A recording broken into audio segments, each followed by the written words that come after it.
What's good, guys? Akeal Senpai here. We are back with another video, and last time in the JoJo verse videos, we were talking about part 2, and in this video we're finally going to be talking about part 3, which is Stardust Crusaders, guys. And I really do appreciate all the love and support you guys have been showing me within the previous videos, and just being so patient with me, you know, waiting, you know, past all the workout videos and all the other things for me to finally get up to this point. And we're gonna finish going on, especially since Golden Wind is almost done and is finishing off really nicely. So we're gonna be talking about that right after talking about part 5 after this, or part 4, I mean, after this video. But anyways, so coming off of part 2, coming into part 3 of Stardust Crusaders, it really threw me off, first off, with the transitions from the transition from Hormone to Stands. Now, I don't really necessarily remember. I may have to rewatch the first 2 episodes, but is Hormone kind of like a part of like Stands, or is like Stands just like a whole, you know, whole separate thing? I think it's just a whole separate thing based off of what I remember, but I could be wrong. And just let me know in the comments, guys. You guys usually hook me up with all the right answers anyways. But just the whole character of Jotaro overall, I feel Jotaro is definitely, I say, the JoJo fan base's favorite Joestar, just based off of what I've seen. I mean, he's even in Jump Force, and versus like there's no other JoJos there. I mean, Dio's there, but no other JoJos, unfortunately. I would really like to see Josuke or somebody else for sure, but who plays that game anyways. But anyways, being introduced to Jotaro's character, it really threw me off at how not as exuberant as he was as his predecessor, which was Joseph Joestar. And we do get to see Joseph Joestar again in this series, which is really cool. But he's much older, and you know, he has a different personality in everything, it seems. And he's still very enjoyable, don't get me wrong, but you can tell that they didn't want to give him the main spotlight of this whole series. Like, he's still there, he's still gonna have his highlights and everything like that, especially with his catchphrases and everything like that. But Jotaro is the boy. I mean, what more can I say, man? He's just lit, honestly. He really just has that demeanor with him that he's just so sure that everything, like, he's gonna beat the villain in the end. Like I don't know, like, I don't know what it is, but like in every episode where we see him fighting like each stand user, we always get this like a short idea. Oh, we know he's gonna body him, but I mean, how's he gonna do it? How is it gonna come up to that? And that's what's so great about Jotaro. Like, we know he's gonna win, but how's he gonna do it, man? And that's what I really like about Jotaro, honestly. I mean, he just has like that demeanor, once again, that, like, you know, he knows he's gonna win. But and I mean, like, even in tough situations, he doesn't really even show like any stress or anything like that, really. I mean, it's so rare you see him smile sometimes too, honestly, which I feel is kind of like a bummer, you know, considering, you know, the transition from Joseph Joestar when he was in his 20s, I believe. That was his age, or he's a teenager or something like that. But I mean, it's really dope. And, you know, being introduced to the other main characters such as Polnareff, Abdul, of course, and Kakyuin, I feel like it's a really cool, pretty cool mix, honestly. Everybody seems to get along pretty well, and I'd say, honestly, the only person that I was a little disappointed that we didn't even get a little bit more into was Iggy, believe it or not. And, you know, especially like towards the end where we start seeing that he can actually talk and has like consciousness, essentially like thinking, like he can talk in his mind or whatever. And you know, it was really disappointing to see that we weren't gonna like explore him a bit more, you know, even though we had so much time to do so. And most of the time he just sat there, you know, he was just for gags, it seemed like. But other than that, I really did enjoy part 3. I've said in my previous video that it was probably like my number 3 favorite so far. But yeah, I mean, that goes for the main characters anyways. And then before we talk about these other characters, we have to talk about, of course, the comparison between Jonathan Joestar versus Jotaro, and as well as the setting and the time period that is in JoJo and everything like that, which I feel is very, very important as we talk about each JoJo verse or part. And you know, when comparing Jonathan to Jotaro, there's kind of like no comparison really, except for the fact that they're both Baki. Obviously, like they both are big. But I mean, other than that, there's nothing really else to say. I mean, you could say that Jotaro probably isn't as much of a gentleman. Obviously, I mean that's not Jotaro. That's Jonathan. You know. But, and the fact that Jotaro, you know, versus the predecessors, he obviously doesn't use Hamon at all, which is kind of disappointing, and which is something, you know, I was glad to see a little bit of Hamon being used in this series, but I feel like there could have been a lot more Hamon being used, especially with the presence of Joseph Joestar, obviously. But, I mean, it is what it is.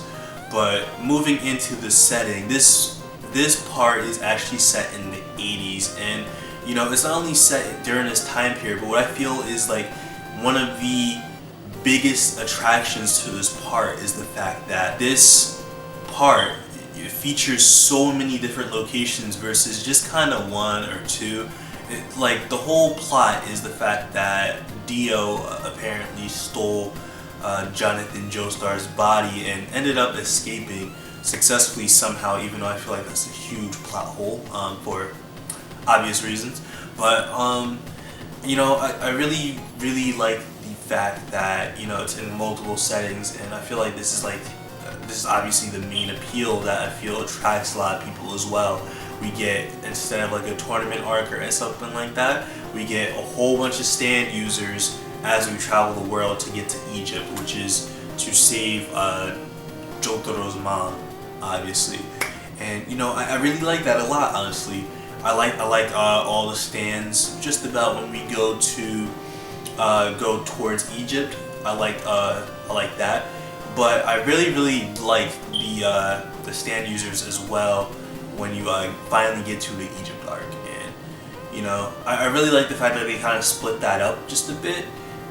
They had different openings, and you know, the fact that it's set in the 80s, I mean, it's also kind of cool just to see, you know, this is getting more close to a modern setting in a way, so you're able to fly places and stuff like that. And not only that, you know, there are phones and stuff like that, although there aren't cell phones yet. It makes it just more relatable, I feel, and that's why I feel like a lot of people enjoy it as well. It's more relatable, you know, versus obviously the previous ones, because part 4 in my opinion is the most relatable one, and that's why I feel it's probably one of my favorites in a way. It's relatable to an extent, obviously, for, I mean, obvious reasons, but I mean, and when talking about some of the different stand users as these characters face along this journey, I mean, one of the most popular ones and the longest lasting is actually Whole Horse, which I actually kind of enjoy a lot,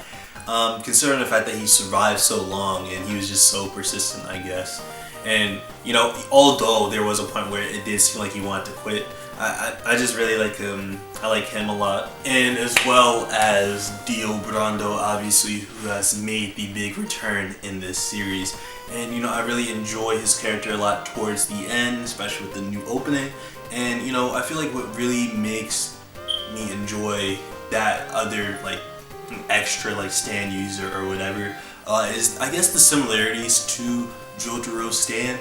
But not only that, like it just kind of like messed everything. Like it really led to a conclusion that we really were not expecting at all once we saw the Stardust Crusaders reach Cairo, Egypt.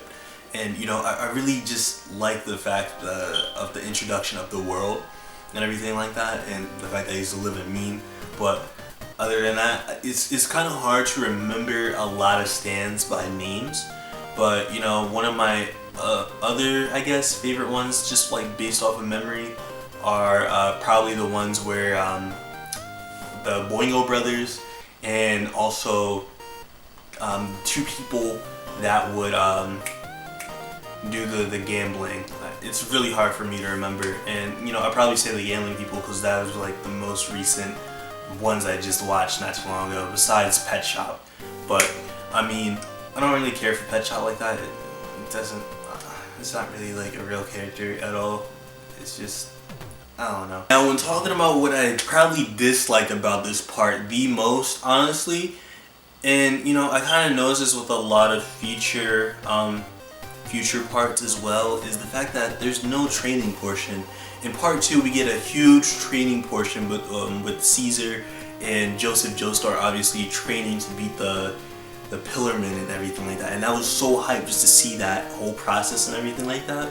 But it was really disappointing to see that, you know, with the introduction of stands, we see less and less training, and that's obviously because, I mean, obviously their training is fighting all these different stand users, but I mean, the thing is though, we don't really get to see the stands develop at all within this one anyways. In the future ones, yes, they do develop, but in this one, what's really disappointing about this part, and why I had to put it as my number 3 anyways, is the lack of development for the stands. I mean, except for Jotaro's, for the fact that he got, you know, he ended up being able to use the world, but other than that, it seemed like everybody else wasn't growing at all. And what I like to see within an anime is transformation and character development as well. And you know, in some aspects, we may see like some forms of character development within this part, but we don't really see much at all, it seems. And you know, it's kind of like the case with Sword Art Online, where Kirito, the main character or protagonist of Sword Art Online, you know, off the rip, he's just good. But I mean, other than that, it's like it gets kind of, it doesn't get old, but it's just like why are we watching it sometimes? Like, sometimes we ask yourself, like, why are we watching this if we know he's just gonna win? And you know, it doesn't really seem like the character is struggling at all, or there's gonna be like any change. I mean, that's one of the reasons why I actually personally stopped watching Fairy Tail, I feel, because it felt like they were doing the same thing. But you know, one thing I do enjoy about JoJo is the fact that they don't do the same thing. You know, although they do use the same moves and stuff, there's almost like no transformation with the characters. It's very interesting to see what they do with the material and the abilities that they do have. You know, that's what's different, and I really do enjoy that, and especially the dialogue and everything. That's what I really enjoy about JoJo, and just everything about it, honestly, besides that. But other than that, I really did enjoy this part, you know. And before we conclude this whole thing, I would just like to add one of the biggest things I was disappointed about during this whole part was actually the whole Anne situation. I mean, we kind of thought she was gonna, I don't know what it was, like I had a feeling like, yo, maybe by the time this whole thing ends or something like that, she's gonna grow up and end up, you know, marrying Jotaro or whatever. But obviously I was wrong about that, but we never even see her again. I mean, she was in all those episodes and, you know, all that, but we didn't get to see her again, not even the arcs afterwards, unfortunately. And, you know, hopefully she comes back in some way, some shape or form, and maybe she's in a future, you know, part. I just don't know about it, but I mean, she's not in part 4 or 5, so I was kind of disappointed about that. Alright, but finishing it off, one of my favorite episodes on this part was actually the episode with Kakyoin. It was the Kakyoin episode where he was having those nightmares or whatever, and they had to fight him in the dream. That was actually one of my favorite episodes. And probably my other favorite episode is when we finally got that 3-page order, and I was hyped, honestly, watching that. It's not a 7-page Buddha, but I mean, it's still really cool, honestly. Especially you know, what was building up to it, like all the dang man, what's his name? But all the things that one guy was doing, the Jotaro man, he just built it up so much. I was just like, oh my gosh, I know he's about to body him when he gets the chance and everything like that. But I mean, it was really dope. Honestly, I really do enjoy part 3 once again, but I'm gonna have to give it 8 out of 10.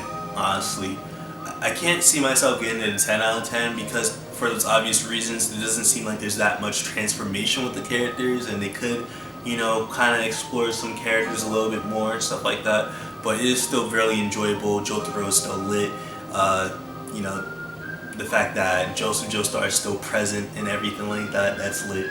And the setting is starting to get more modern, and as well as a very, very strong conclusion, which I had to add. I mean, it's sad that so many, it's sad that Kakyoin, Iggy, and Abdul died, especially since the fact that Abdul and Kakyoin have left and came back into the series so many times, especially Kakyoin. Like, he just came back and then all of a sudden he just dies.